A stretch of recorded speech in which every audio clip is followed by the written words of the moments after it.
السلام عليكم ورحمة الله وبركاته. ازيكم يا بنات، عاملين ايه؟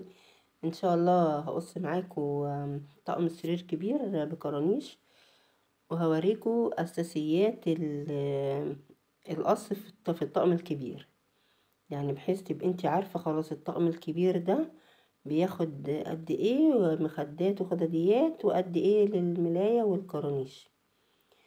فان شاء الله هتعرفوا معايا ازاي هنقص اي طقم كرانيش يبقى سهل بالنسبة لك. بس اول حاجه ان شاء الله نصلي على سيدنا محمد، اللهم صل وسلم وبارك على سيدنا محمد وعلى اله واصحابه اجمعين. اول حاجه انا بعملها خالص، انا دلوقتي عايزه طقم، عايزه اعمل ملايه للسرير كبير 160. طيب عايزه اجيب قد ايه قماش؟ هجيب قماش قد ايه؟ اول حاجه هعملها انا بشوف الملايه بتاعتي، انا مثلا محتاجه ملايه زي دي اللي هي بيبقى فيها الايه الكورنيش، طبعا بيبقى مختلف. عندي الكورنيش مختلف عن الملاية، وعندي طبعا القطعة اللي انتوا شايفينها دي الكورنيش دون بياخد قد ايه قماش؟ بياخد هو الشريطة، بقطع شريطة 10 ونص، بقطع شريطة 10 سنتي، فبقطع شريطتين وبوصلهم ببعض وبعمل لهم كورنيش واوصلها ايه في الملاية مع القطعة دي. بقول لكم كده ليه؟ عشان هعرفكم ازاي ان شاء الله هنقص القماش.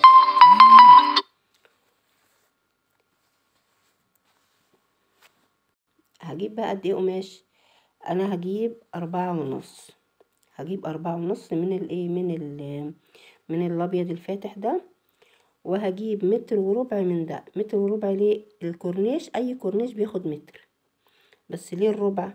عشان انا محتاجة هنا شريطين، محتاجة شريطين احطهم على الخداديات. الشريطين دول، الشريطة بتعمل مثلا 10 سنتي، فهحتاج شريطين 20 سنتي، وادي متر للكورنيش بتاع الملاية. يبقى انا محتاجة 4 ونص من من الابيض، ومحتاجة 1.25 متر من المضلع ده. يبقى الطقم اللي معايا ده هياخد قد ايه؟ هياخد 6 الا ربع. طبعا مش كل طقم بياخد 6 الا ربع، ده هياخد 6 الا ربع. ليه؟ عشان احنا بنزود القطعة دي، وعشان الخدديات برضو بزود لها ايه كرانيش على الجناب. ماشي. انا بعمل اي طقم سرير كرانيش لو مفهوش القطعة دي، ولو الخداديات سادة بعمله 5 ونص عشان نبقى مستريح. يبقى اي طقم للسرير 160 بعمله 5 ونص. ليه هنا هعمله 6 الا ربع؟ علشان خاطر فيه هنا اضافات. طيب انا هنا قلت انا جايبه قد ايه؟ قلت جايبه 4 ونص من الابيض و1.25 متر من ده. طيب اول حاجه بقى بعمل ايه؟ اول حاجه وانا لسه جايبه القماش كده، اول حاجه بطلع الملايه بعملها قد ايه بقى؟ الملايه مقاسها بيبقى ثابت 2 متر، اللي بيتحط لها كرانيش بلون مختلف، اللي بيتحط لها كرانيش عموما. يبقى اي ملايه لاي سرير اللي هو مقاسه 160 بعملها 2 متر. ان شاء الله المقاسات التانية دي برضو هقصها معاكم وهقول لكم برضو بنحتاج قد ايه. يبقى انا همسك اول حاجه، همسك القماش بتاعي وهقص 2 متر. اول حاجه بطلعها 2 متر، وانا دايما بطلع الملايه اول حاجه اطلعها 2 متر دي للملايه. خلاص انا قصيت الملايه 2 متر. ماشي. اخش تاني حاجه على الايه؟ على المخدات. هقولك برضو حاجه تبقى انت عارفاها، معلومه ثابته. المخدات 2 مخده و2 خداديه بياخدوا كام؟ 2 وربع. برضو خليكي دي عارفاها، حاجه برضو ايه اساسي. 2 مخدة و2 خدادية بياخدوا 2 وربع. 2 وربع طبعا من غير، لو الخداديات من غير كرانيش. بعمل المخدة قد ايه؟ المخدة دام انا عندي السرير 160، يبقى هعمله مخدة 160.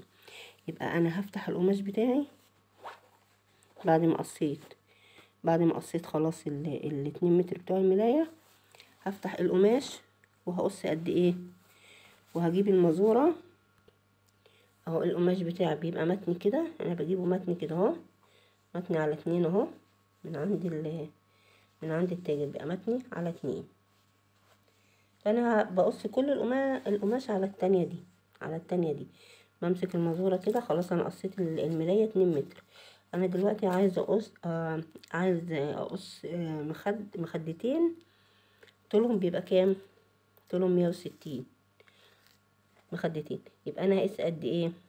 او من عند الجزء اللي هو من المتن ده زي ما هي متطبقه كده، هقص 160 سنتي. ده هيطلع لي قد ايه؟ هيطلع ال160 دي هتطلع لي مخدتين وخداديه. ازاي؟ هقول لكم ازاي دلوقتي. انا قصيت اهو 160 كده خلاص، انا قصيت مخده طولها 160. طيب بالنسبه بقى للعرض بتاعها، احنا عارفين ان المخده بيبقى عرضها كام؟ عرضها 90. العرض بتاعها بيبقى 90 علشان لما نيجي نطبقها طولها بيبقى 100 والطول بتاعها بيبقى 160، هي طول اللي هو بتاع عرض السرير 160، بيبقى طول المخدة 160. نيجي بقى للعرض بتاع المخدة بيبقى كام؟ العرض بتاع المخدة ده بيبقى 90 عشان لما بنيجي نطبقها كده اهو، ادي كده طبقناها. لما نيجي نطبقها كده هي بتديني ايه؟ بتديني مخدة بيبقى وهي متنية كده، ده بيبقى 45. ماشي، يبقى انا عشان ما لخبطكوش، اول حاجة عشان ما لخبطكوش انا خلاص قصيت 160. ال160 عادي، مسكت المزورة وقصيت 160. طيب انا عايزة ايه؟ لو 160 هبص الاقي العرض بتاعي هنا. انا عندي عرض القماش، 240 وهو متني كده 120، عشان احنا عارفين ان عرض القماش هو مفتوح 240، فهو متني كده هيبقى كام؟ هيبقى 120. طيب احنا المخدة بتاعتنا قلنا احنا عرضها كام؟ 90 سنتي. يبقى احنا لازم نبقى عارفين ان عرض المخدة 90 سنتي. فانا هعمل ايه دلوقتي عشان اطلع بقى مخدتين؟ ماشي، انا اقول لكم هعمل ايه. ادي معايا القماشة بتاعتي اهو اللي انا قصيتها اللي هي 160. هاجي من عند الجزء الايه؟ الجزء ده اللي هو العرض القماش ده. ادي معايا الجزء المقفول اهو، ده الجزء المقفول. اخليه كده على يميني، وادي معايا الجزء اللي هو ايه؟ اللي هو بقى عند العرض، اللي هو عند عرض القماش. هعمل ايه بقى عشان اطلع مخدتين؟ اول حاجه اسوي دول كده، احطهم على بعض كده اسويهم، وهقيس قد ايه بقى.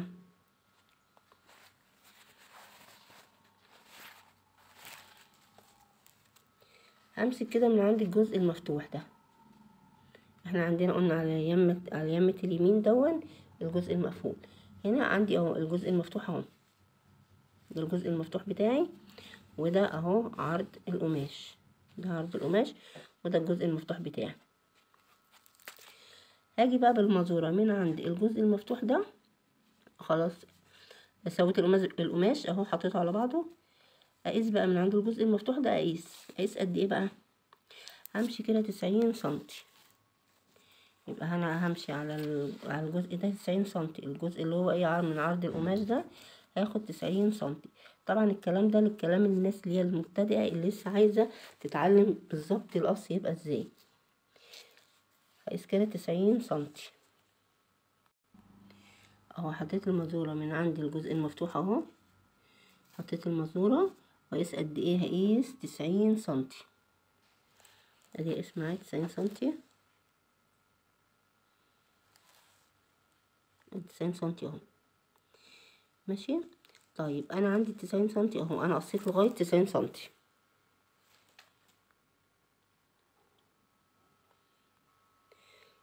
بص انا هنا قست لغايه ما وصلت عند الايه؟ عند 90 سنتي. ركزي بس معايا في الحته دي عشان الحته دي ايه مهمه. عند 90 سنتي كده هنا، وايه المفروض ان انا هقص. انا هنا اهو خلاص وصلت ل90 سنتي اهو. هبتدي عندي 90 سنتي كده وهقص. بس قبل ما اقص هوريكم بقى حاجه، هوريكم ازاي بطلع الخداديه. انا هنا وصلت عندي 90 زي ما قلت لكم اهو. المفروض ان انا اقص من اول هنا. طيب انا في عندي حته اهي، الحته الزياده دي كلها اللي هتطلع، يعني الحته اللي هي المقفوله دي، الجزء اللي هو المقفول ده. اهو قست لغاية 90 سنتي، وخدت العلامة بتاعتي، خدت العلامة بتاعتي. يبقى انا عندي لكل ده ايه 90 سنتي. طيب انا هقص من اول هنا اهو، انا عشان بس اقص قبل كده فايه، فبس هوريكم هنعمل ايه. انا كده هبتدي ان انا اقص دي. قبل ما اقص هوريكم بقى ايه اطلع الخداديه ازاي. شايفين الجزء ده، الجزء المتبقي ده كده زي ما شايفين هو كده اهو، اهو متني. ده بقى اللي انا هطلع منه خداديه، يعني الجزء المتبقي ده اللي انا هطلع منه الايه الخداديه، الجزء ده اهو. هقيسه قدامكم شوفوا قد ايه كده اهو. انا قست اهو من عند العلامه، جه كام؟ جه 28. يبقى الجزء المتبقي ده هيجي 28. طبعا لما افتحها هيديني كام؟ 28 28 هيديلي حوالي 56 سنتي. وطبعا احنا بنعمل الخداديه 55 سنتي، فهتبقى حلوه، مقاسها حلو اوي مظبوط معايا. يبقى انا المتر ونص اللي انا خدته للمخدات هيعمل لي مخدتين، وهيعمل لي خداديه واحده اللي هي دي اهو. بعد ما قصيت ادي الجزء بتاعي اللي هو المخدات اللي هو 90 سنتي اهو. جيت عند 90 سنتي وقصيت. فضل معايا الايه، فضل معايا القطعه دي اللي انا قلت لكم عليها المتنيه. فضل معايا القطعه دي اهي اللي هي ايه على 2 اهي. طيب المخده هنا تدينا مخدتين. ادي معايا مخده وادي مخده اهي. ادي ده كيس، وادي الكيس التاني. وده بالنسبه لدي اهي هتفتحها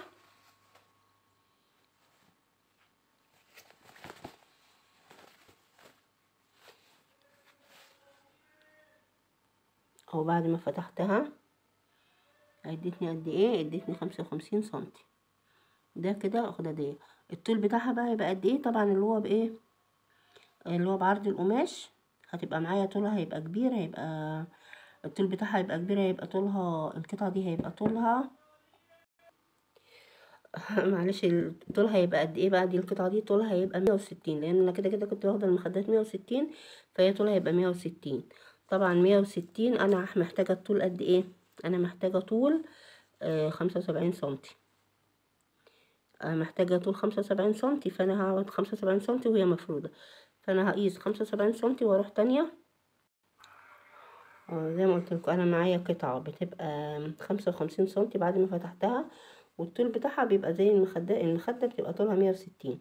طب انا هعمل ايه لو هي مفروده؟ يبقى 55 في 5 55 في ايه في 160 وهي مفروده. انا هعمل ايه؟ هروح تانيهم على بعض كده، هروح ماسكه الحته الطويله اللي معايا دي واتنيها على بعض، وهقيس 70 سنتي. هي هتيجي 70 سنتي، هقيس 75 سنتي ده عشان يبقى طول الخداديه. يبقى انا بعمل الخداديه 55 في 75، اي خداديه كده بتاعتي بعملها 55 في 75 اهي. يبقى كده بعد ما اتنيها كده احطهم الاتنين على بعض، اروح قايسه 75 سنتي الطول. ماشي، واقول لكم القلاب برضو هنطلعه ازاي. يبقى زي ما اتفقنا، يبقى انا قصيت 160 طلع لي 160 طلع لي مخدتين وطلع لي خداديه اهي. طبعا لسه كده ما معناش قلابات، ما معناش القلاب بتاع الخداديه. يبقى 160 خداديه مخدتين وخداديه. طيب الخداديه التانية هعمل ايه؟ الخداديه التانية بقى هطلعها من القماش اللي معايا. انا جايبه 4.5 قماش قلنا من اللي هو الابيض ده. يبقى هطلع من القماش اللي معايا كام؟ هطلع بسم الله الرحمن الرحيم 55 سنتي. ال55 سنتي اللي هطلعه من القماش ده اللي هيطلع لي ايه؟ هيطلع لي خداديه، وهيطلع لي القلابين بتوع الخداديتين اهو. برضو همسك من عندي برضو الجزء المتني برضو مقفول زي ما انا جايباه. هقيس قد ايه؟ هقيس 55 سنتي، هقيس 55 سنتي وهقص. ماشي، انا كده عايزه 55 سنتي للخداديه التانية. طيب انا قصيت 55 خلاص من هنا من الجزء ده اللي هو المتني. فضل معايا الطول اللي هو الايه، الطول اللي هو طول القماش معايا اللي هو العرض القماش. طيب انا هاخد منه ايه، هاخد منه 75 سنتي. يبقى هاجي من هنا كده هقيس ايه، من عند عرض القماش كده هقيس 75 سنتي. انا قست هنا 75 سنتي. طبعا هي بص متنيه برضه اهي زي ما احنا اتفقنا، هي كده كده القماش كده كده متني، انا بشتغل كله وهو متني. هقيسه هو متني كده وهي قطعتين اهم 75 سنتي. انا قست اهو 75 سنتي هنا.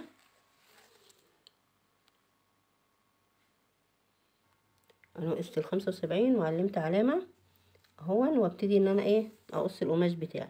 هيتفضل ايه بقى لما انا اقص القماش دون، هيتفضل القطعه دي اللي انا هعمل منها القلابات. هيديني ما شاء الله قلابين مستريحين، يعني زي ما انت شايف القلاب كبير اهو. يبقى القطعه دي اللي هو القلاب. انا معايا قلابين اهو. انا بعمل قلاب 25 سنتي، يعني حوالي القلاب 25 سنتي علشان خاطر يبقى كبير وحلو، عشان مقاساتك تبقى ايه، تبقى مظبوطه وكبيره، يبقى مختلفه عن بره. هتدينا كده قلبين. يبقى ال55 اللي انا قصيتهم في الاول خالص هيدوني خداديه وهيدوني 2 قلاب. يبقى احنا كده قصينا مترين للملايه و1.60 للمخدات، ادتني مخدتين وخداديه، ورجعت قصيت ايه 55 للخداديه التانية.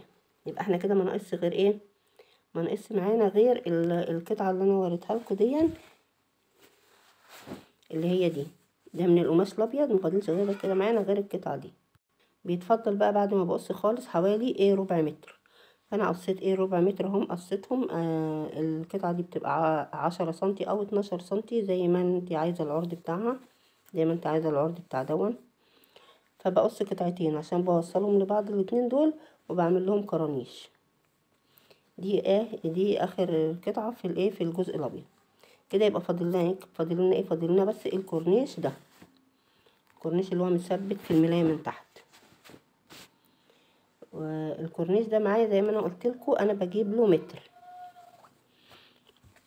اي كورنيش في اي ملاية بجيب له متر.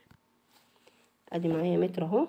بروح عامله ايه في المتر ده، بروح قصاه 2، يعني بقسمه 2، بيبقى معايا 50 و50، يبقى معايا قطعتين.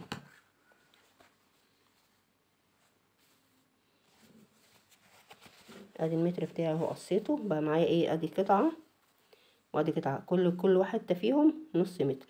بروح عاملاهم ايه بقى، بروح ماسكاهم كده من هنا وبروح موصله كل حته ببعضيها، بوصل كل حته مع التانية.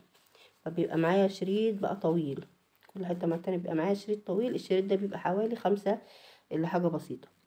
بعد ما بوصلهم، اول حاجه بعد ما بوصلهم الحتتين في بعض بروح تانية حرف، ومن الحرف التاني لو انا عندي مكنه اوفر بعمله اوفر الاول، بعدين بعمل له ايه الكرانيش. فانا بعد ما بوصلهم بروح عامله له الكرانيش، وبعدين بوصلهم في الملاية كده. يبقى مفاضلش معايا غير الحتتين دولك اللي هما بتوع الايه، بتوع الخداديه. برضو بيبقى 10 سنتي لكل خداديه، بتاخد شريط واحد 10 سنتي. فانا عامله اهو شريطين على الايه، للخداديتين. طبعا ان شاء الله في التقفيل برضو، في فيديو للتقفيل هوريكم برضو ان شاء الله هقفلها ازاي بطريقه سهله، وهوريكي برضو ان شاء الله ازاي توفري برضو في الاوفر، علشان خاطر لو بتعملي ايه، تعملي بره كده زي حالاتي. وان شاء الله انتظريني في شغل تاني جديد باذن الله، علشان خاطر ان شاء الله الفتره الجايه هعمل اطقم العرايس. انتظريني باذن الله. ولو عجبك الفيديو ما تنسيش تشترك في القناه وتفعل الجرس، عشان ان شاء الله اي حاجه انزلها تجيلك باذن الله. السلام عليكم ورحمه الله وبركاته.